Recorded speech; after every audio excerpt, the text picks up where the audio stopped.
48 years of preaching, I've seen a lot of strange things. There are people in the church, they fast, they pray, they do everything, and nothing works for them. Nothing works. They are ordinances.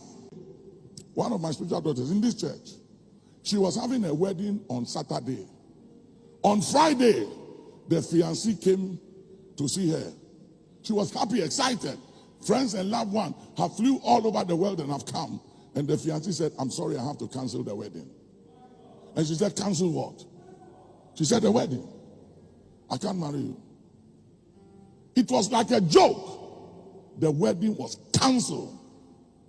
From that day up to now, she's never been the same again. You said, what is that? That is an objection of something which we call ordinances in the bloodline, in her background, that was not dealt with. Write ye this man, that nobody in this family will rise to prominence. Nobody will have a child. Listen, I know a lot. I know families in the church, believers, love the Lord. Nobody have had a child. All of them barren. There was a lady, she served God. She prayed that as soon as she got a man to marry her, there was a medical emergency. When they took her to the hospital, the doctor said they have to save her life. And the only way to save her life is to remove her womb. So she got the man to marry her, but she can never have children. You say, what is that? I'm going to preach to you a message today and that will change your life. Because a lot of you play with life. You play and you take a lot for granted. You play with what matters in life. And you pay attention to things that don't matter. So I want to pray for you. There are ordinances and spiritual records.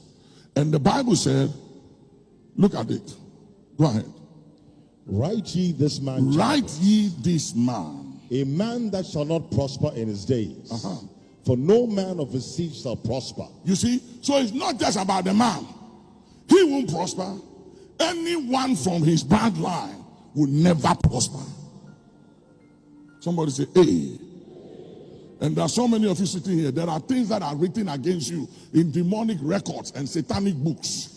That whenever opportunity is supposed to come to you, something happens and it eludes you. It slips out of your hands. You can't make sense of it. It's a demonic record. Handwritings of ordinances. Listen, I have seen people in church. I've seen men and women of God dignified, very anointed, gifted. But you look at their life and some things don't make sense. And when you take your time and check the background, there is something there. There is a technicality and there is a legality that hasn't been addressed. Today, we call for divine annulment. Let there be an annulment of any technicality, any legality, and any handwritings, records, ordinances that is contrary to the plan of God for your life. Put your hands together. Call for divine annulment.